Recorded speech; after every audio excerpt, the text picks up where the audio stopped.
Assalamualaikum warahmatullahi wabarakatuh.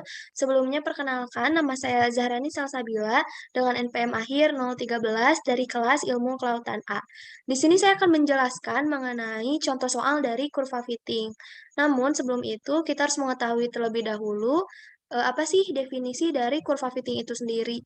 Nah, jadi kurva fitting atau pencocokan kurva adalah salah satu metode dalam mengestimasi kurva atau garis yang mewakili serangkaian titik data. Dalam banyak hal, kita sering berjumpa dengan sejumlah data diskrit yang umumnya berbentuk tabel.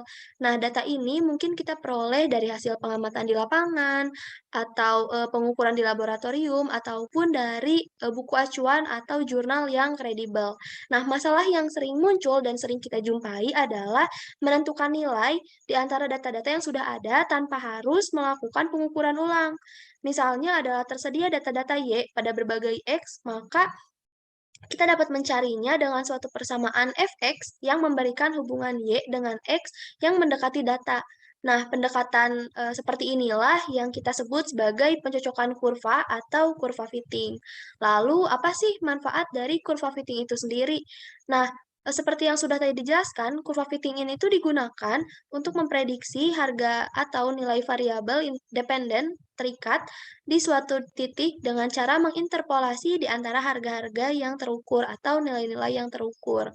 Nah, manfaat lainnya adalah memberikan gambaran secara matematis mengenai hubungan antara dua variabel yang diukur. Nah, kurva fitting ini tuh ada dua jenis. Yang pertama adalah kurva fitting dengan data linier dan juga kurva fitting dengan data non-linier. Lalu yang selanjutnya ada rumus dari kurva fitting. Nah, seperti yang terlihat di layar, untuk rumusnya ada dua, ada A1 dan juga A0.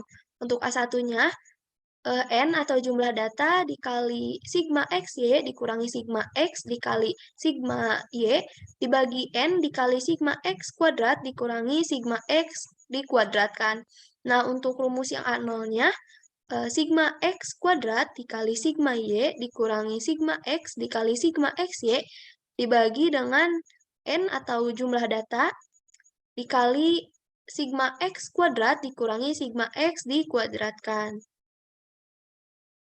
Nah, ini merupakan proses dari kurva fitting. Misal kita mempunyai tabel atau didapatkan tabel seperti ini. Ada tabel X dan juga Y. Ada nilai X1, Y1, X2, Y2, dan seterusnya. Nah, lalu kita plotkan pada grafik XY dan diperoleh seperti ini, seperti yang di sebelah kiri. Nah, lalu kita lakukan kurva fitting, perhitungan dengan kurva fitting, sehingga didapatkan hasil seperti yang di sebelah kanan ini. Oke, kita langsung saja ke contoh soal. Untuk contoh soalnya, nah, untuk data 1, misal kita mempunyai data XY.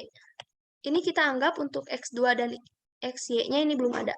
Jadi kita misal mempunyai data XY.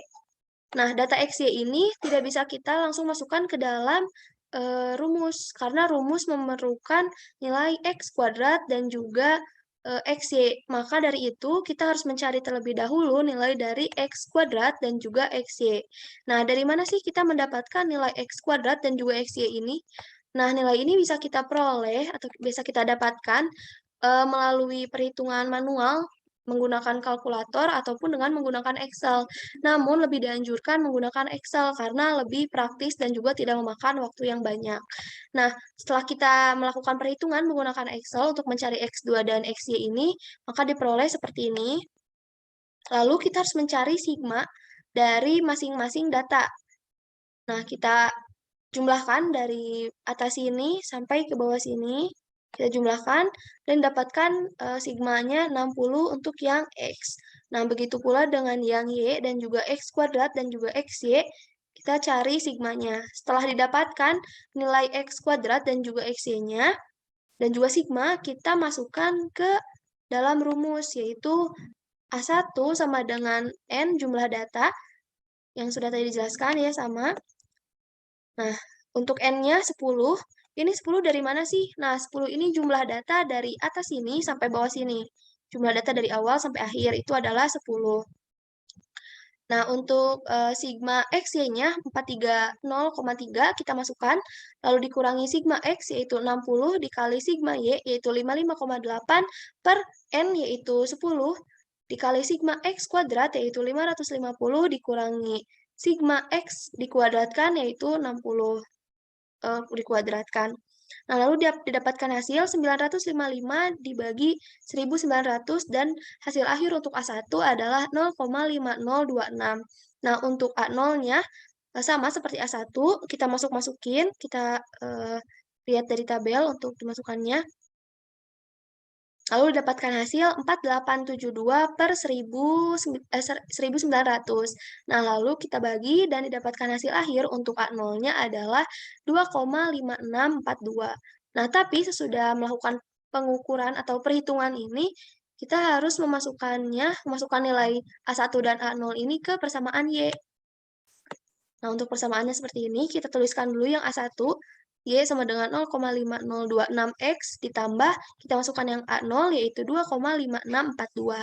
Nah, sudah seperti ini, kita langsung membuat kurvanya.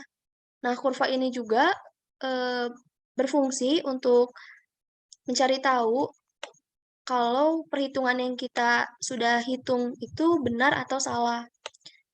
Nah, gimana sih cara membuat kurvanya? Kita langsung saja ke Excel. Nah, ini data yang tadi.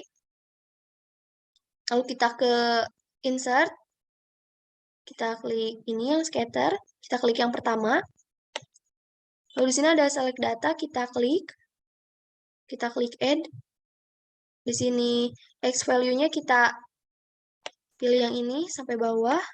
Lalu Y value-nya kita klik yang ini sampai bawah. Kita klik OK. Oke. Nah, didapatkan seperti ini. Nah, tapi kan ini belum ada nilai Y-nya. Nah, kita di sini klik yang quick layout, kita pilih yang ini. Nah, sudah didapatkan bahwa nilai Y-nya adalah, untuk Y untuk data 1 adalah 0,5026X ditambah 2,5642. Dan untuk R kuadratnya, atau koefisien korelasinya adalah 0,9951. Nah, kita cocokkan dengan data yang kita tadi. Dengan perhitungan yang sudah kita tadi lakukan, hasilnya segini. Dan untuk di kurvanya juga hasilnya sama. Nah, kalau sudah seperti ini, berarti perhitungan sudah beres. Nah, ini untuk data 1. Nah, untuk data 2 juga sama. Kita cari dulu X kuadrat, lalu XY, lalu kita masukkan rumus, lalu kita masukkan ke persamaan, lalu kita membuat grafiknya juga atau kurvanya juga, lalu hasilnya sama, berarti sudah beres. Lalu untuk yang data 3 juga sama. Oke, sekian dari saya. Mohon maaf bila ada kesalahan. Wassalamualaikum warahmatullahi wabarakatuh. Terima kasih.